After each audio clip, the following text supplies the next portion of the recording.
Sports Desk. This time next week, a decision is expected on Lane Kiffin's future with Ole Miss. Last night, we found out what LSU is throwing at the Rebels head coach. Per Ross Dellinger of Yahoo Sports, LSU is finalizing an offer close to $90 million, along with $25 million in annual roster cash. And the offer has been blessed by Governor Jeff Landry. So while we continue to wait and hear the next gossip, football still has to be played, and LSU will play Western Kentucky in just a few minutes for their home finale. John Eads has a preview from Tiger Stadium. John Eads here in Tiger Stadium with Bryce Kuhn of On3 Sports, getting ready for LSU in Western Kentucky. Final home game for the Tigers here in the regular season. Bryce, LSU getting its first win under interim head coach Frank Wilson last week against Arkansas, and now an opportunity to get one more before maybe going to Norman and pulling an upset against the Sooners. Yeah, I mean, last week to kind of start off was super important, just to kind of get the monkey off the back. Frank Wilson, you could tell, obviously post-game meant a lot to him. A lot to him, a lot to this program, a lot to the 40, 50-plus people that he had on his behalf in the stadium. So I think that's the biggest thing. You got the first win, you got the SEC win. Now you get to go try to take care of business. It's senior night. Even with everything that's happened this year, and I know we're going to talk about it, this game means a lot. It means a lot for the guys that are going to play their final game inside this stadium. A lot of kids grew up doing that, and they get to do it one more time. Garrett Nussmeier will not play in this game. He will be on the sidelines, but not in pads, so he won't have an opportunity to partake in his final game here at Tiger Stadium. In his place, Michael Van Buren will make his second start.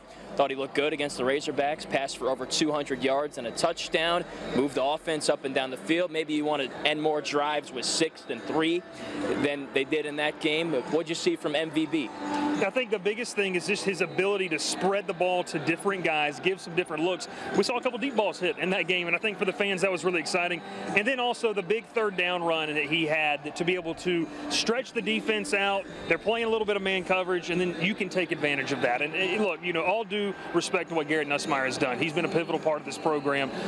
Michael Van Buren, with how this team is currently constructed, is the best option, I think, if both were healthy. And we get to see him again tonight. I'm excited to see how he continues to grow. It's not just one performance. And then the last thing is, you're not coming out of the game. Like, you are the guy. There's no fear of coming out of the game. So you can make mistakes. You can learn. You can grow within the game. And it's an audition, whether it's here or elsewhere. Yeah. See how many trick plays they run this time. Should be interesting. He also said, Michael, this week that he sees a future at LSU. So there was some speculation about will he enter the transfer portal, will he come back? Sounds like he's LSU through and through. So Western Kentucky.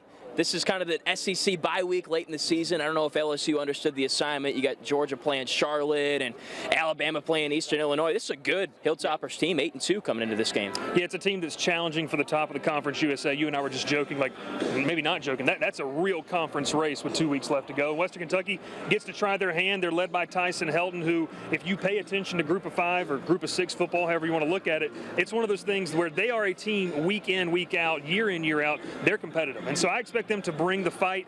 Just like we talked about with Michael Van Buren, this is an audition for the traveling party of Western Kentucky. And it's no disrespect to that program. Games like this are where you can make a mark.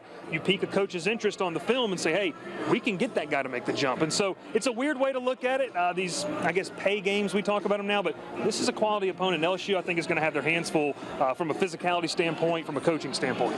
And then lastly, walking in, seemed to be a palpable buzz around campus. I know it's against Western Kentucky, and it hasn't been a great year, but you got a lot of stuff going around right now, especially with the future of this program. Lane Kiffin, I think you were at the airport at least for a little while this week, and it seems like that might be moving in a positive direction. Yeah, I think the biggest thing right now, and obviously you've seen all the reports, On3's done a great job, Chris Lowe, obviously very close to that situation. And in terms of where it is, I think the vibes right now, LSU has to feel good about where they stand. This is totally a waiting game now, and you know, I hate that it's taken away from the senior day festivities a little bit, but that's the nature of the business we're in, and so we'll see what happens. Is it going to be a week? Is it going to be before the Egg Bowl? LSU fans are going to have to tune in because it's going to be some exciting next, what do we say, 6, 7, 8 days? I don't know. Could be a year. I hope not. Who knows? This could all just be Lane trolling. I don't know. It's a whole thing. But someone's going to have to be the head coach at some point, and we'll find out. Lane Kiffin or somebody else. I don't know. Thanks for your time. Appreciate it. Kickoff coming up at 6:45, and we'll have the highlights for you on 9 Sports at 10, as well as 9 Sports Extra later on.